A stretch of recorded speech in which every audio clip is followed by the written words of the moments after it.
Hello বন্ধুরা, আমার সালাম নিন। আসসালামু আলাইকুম। আশা করি আপনারা সবাই ভালো আছেন ইনশাল্লাহ, এবং আমার প্রত্যাশাও তাই।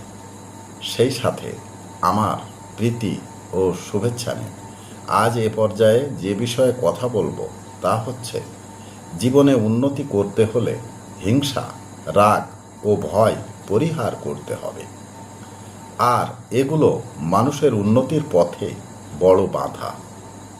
তাই একে একে হিংসা, রাগ ও ভয়কে জয় করতে হবে। তবেই মানুষ জীবনকে উন্নত করতে পারবে। মনে রাখবেন, ঈর্ষা, ক্রোধ ও ভয় জীবন গঠনের পরম শত্রু। এ পর্যায়ে এখানেই রাখছি। ততক্ষণ পর্যন্ত সবাই ভালো থাকুন, সুস্থ থাকুন এবং নিরাপদে থাকুন। শুভ কামনা নিরন্তর সবার জন্য সবসময়। ধন্যবাদ ফেসবুক মেটা, ধন্যবাদ সকল বন্ধু সহ সবাইকে। আবার দেখা হবে অন্য কোনো ভিডিওতে। আল্লাহ হাফেজ।